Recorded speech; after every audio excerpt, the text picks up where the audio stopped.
Straight ahead on CCX News, responding to mental health crises in the community, how Brooklyn Park Police are now trying to take a proactive approach. Plus, a Golden Valley neighborhood turns out in large numbers, with all eyes on a city council vote, what the issue is and what the city decided. And later, Santa from another time. I am actually wearing a Victorian-era suit. Meet 1800 Santa later in the show. CCX News starts right now. Hello everyone, and thanks for joining us. A new partnership between Brooklyn Park Police and Hennepin County aims to help people suffering from mental health issues to get the assistance they need. It's a program that could save taxpayers hundreds of thousands of dollars a year. Delane Cleveland joins us now to explain. Delane? Shannon, Brooklyn Park Police say that in the past several years, calls related to mental health crises have increased by more than 100%. So in the next few months, the police department will begin a pilot program with Hennepin County that will embed a mental health professional in Brooklyn Park to provide assistance for those who need it. A lot of times when we're dealing with someone that's suffering from a mental illness, we have to detain them, and we get hurt. Sometimes they get hurt. So any opportunity to not have that encounter between law enforcement and someone suffering from that disease is beneficial. Police Chief Craig Envelson says the plan would be to go with a case management approach, meaning that if an officer responds to a mental health call, then later that week, a detective and a mental health professional will follow up with the person who was in crisis. The hope is that this intervention will reduce the burden on the courts, the jail, the hospitals, and ultimately the taxpayers.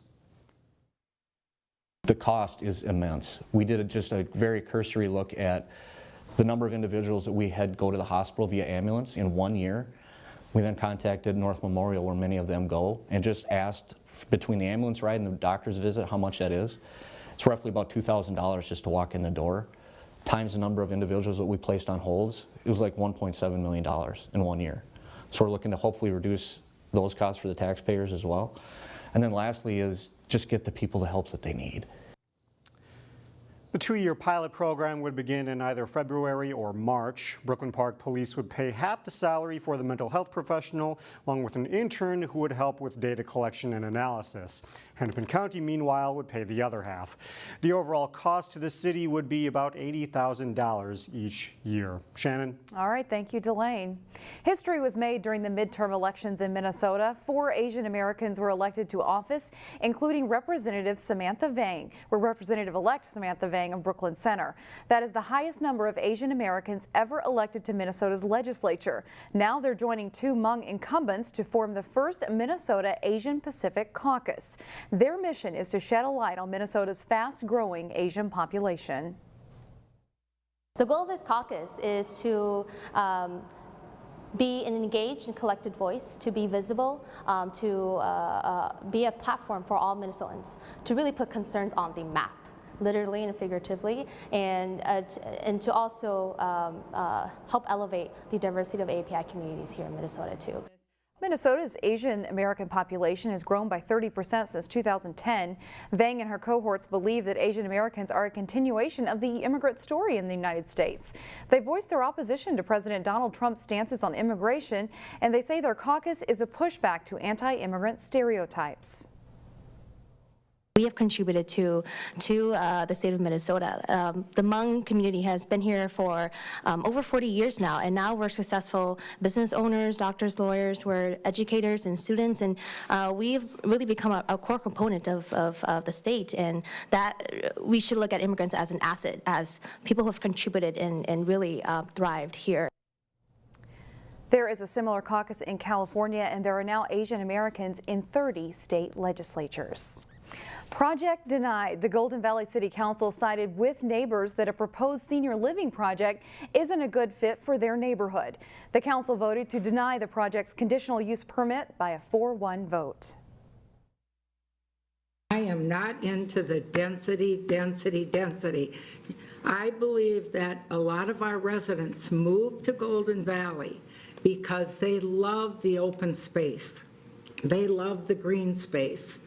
And I think this massive building takes away from that. Senior housing is a challenge across the entire metro area. We do need senior housing. We have some going on right now. There's going to be a greater need for it in the future. This isn't about what's happening now. It's about what's going to be happening in the future. I would encourage the developer to keep working with our city staff. We do have other areas. Watermark Senior Living proposed a 2.5-story building near Highway 100 in Golden Valley Road. For perspective, most nearby properties are 1 story in height. Most members of the City Council felt the project would have an adverse impact on the neighborhood and no amount of landscaping could make the project work. Mayor Shep Harris said he hoped the developer could find another area of the city to build senior homes. It's a city that was known for large stands of maple trees, and now it's trying to do something to preserve those trees. Maple Grove is considering increasing penalties for people who remove trees in violation of city ordinances. According to City Council member Christy Barnett, the process started after someone living along Weaver Lake cut down most of the trees along the shoreline in violation of city code.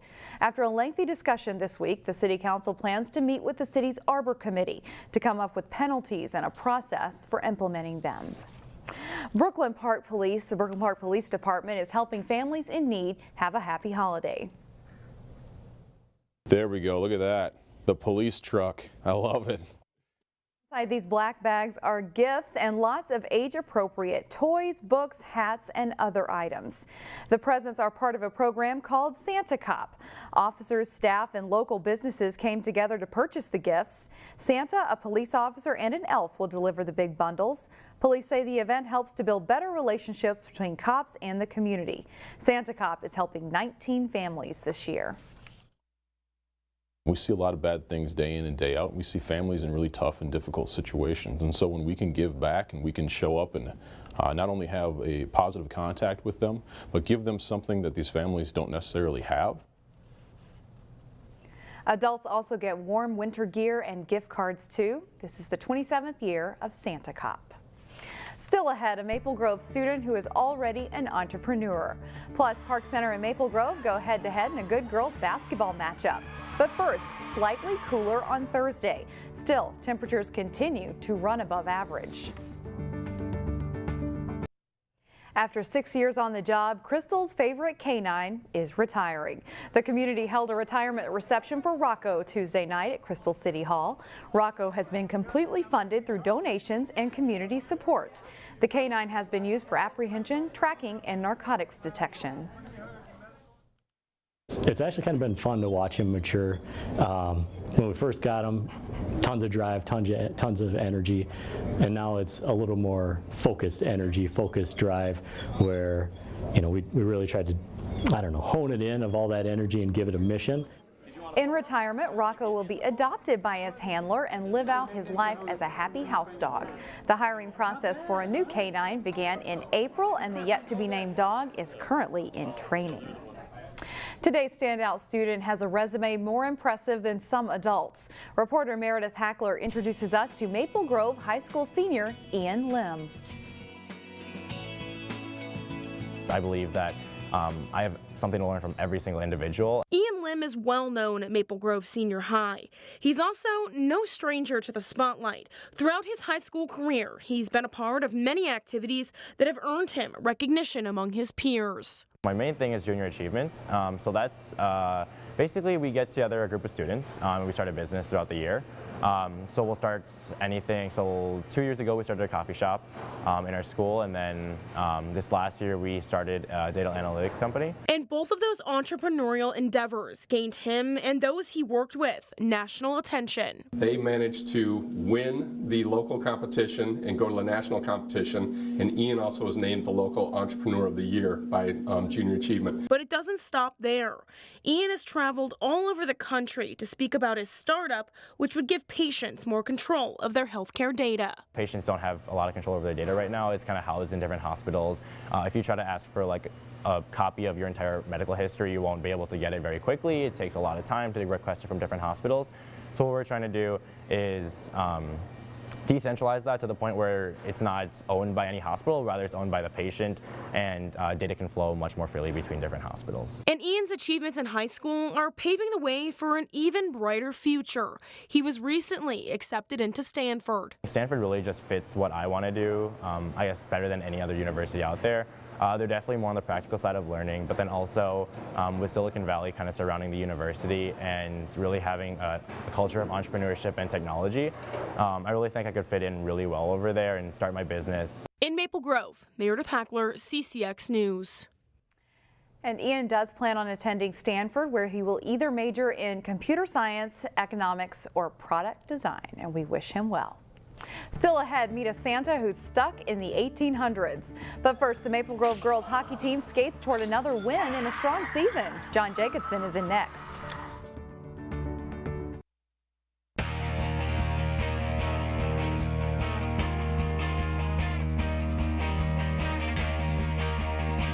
Park Center and Maple Grove figure to be two of the top contenders in the Northwest Suburban Conference's West Division in girls basketball this winter.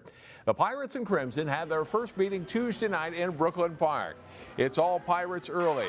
Aaliyah Regulin sets up Lauren Frost for the layup, and Park Center's up 15-2. Maple Grove storms back with a 17-4 scoring run. Jordan Lamker drives down the lane, setting up Abby Schulte for two. The Crimson tied at 19. Park Center grabs the lead back. Frost passes to Ragulin for the long two. She nets 17 points total. The Pirates are up 36-28 at the half. Second half, Adalia McKenzie misses the jumper, but she's quick to the ball and gets the rebound basket. It's part of a 21-point night for McKenzie. Maple Grove isn't out of it, though. Schulte gets into the lane and scores 2 of her 20 points, and the Crimson pull within 3 at 54-51.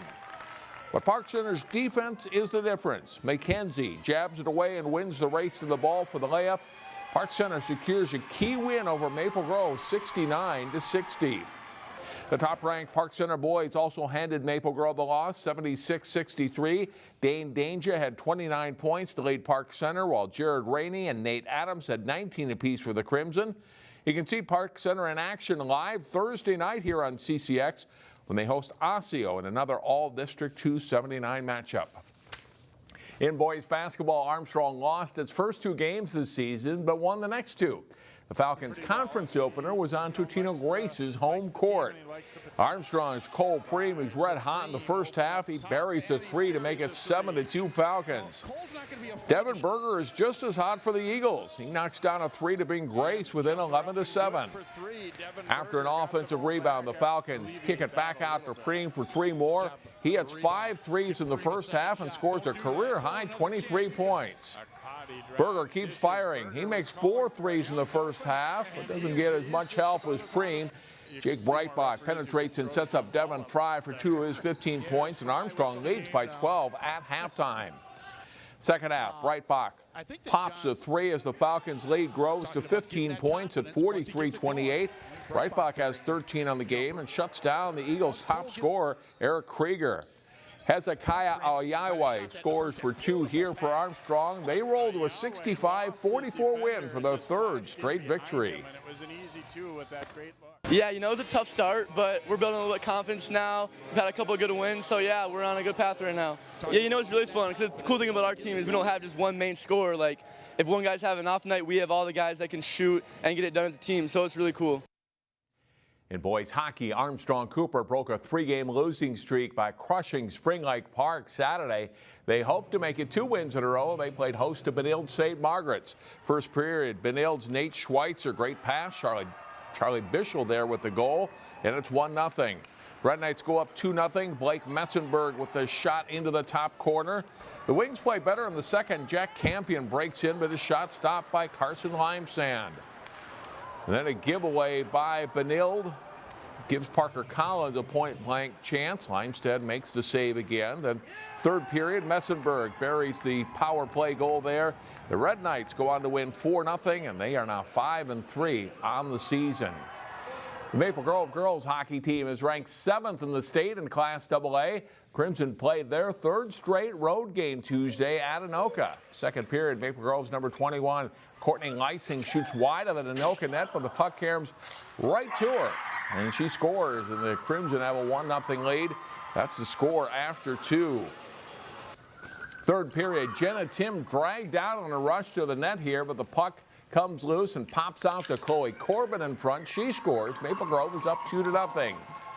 A few minutes later, the pass comes out to Emily Herdeen. Her shot from the point is stopped, but Tristana Tater sweeps in for the rebound to score. The Crimson win 3-0. They are now 8-1-1 on the season, and they'll host 6th-ranked Eden Prairie on Thursday.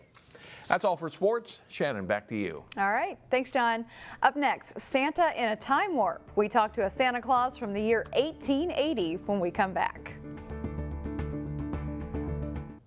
During this time of year, Santa Claus can't be everywhere, so he has lots of helpers. In today's helping of holiday spirit, we catch up with a Santa, Doug Ernst, who lives in Maple Grove. In the quiet and candlelight that is an 1880s village on the Minnesota River, there is peace. During Folkways of the holidays down at the Landing, each home is decorated in a different ethnic tradition, like this Swedish home. So we have a Yule Tomte that comes around with his Yule bark, the little Christmas goat, and knocks on the door and asks if there's good children in the house, and if there are, they get a present. But there's an unmistakable voice that breaks up that peace. You are the greatest Santa. When Santa Claus comes to visit. You go up to her and you say, I give you my heart. Santa Doug isn't just your typical Santa. He's one from another time. I am actually wearing a Victorian era suit, and in that time, Christmas is changing. Instead of just engaging with children about wish lists, he's explaining Christmas traditions to visitors too. In 1889, there is a movement towards commercialism, and Santa becomes a bit of an advertising tool. He's a jolly part of this village. Candy canes are good. A volunteer that shares the spirit of the season with everyone he meets. Is it you? Hi, Santa. Hello! You can check out Folkways of the Holidays down at the Landing in Shakopee and maybe say hello to Santa Doug this next weekend when it's open to visitors on Saturday and Sunday. And we will leave you today with music from the annual Christmas concert from West Lutheran High School. The school's choir and orchestra played religious Christmas carols to get everyone in the spirit of the season. Enjoy. We'll see you back here on Thursday.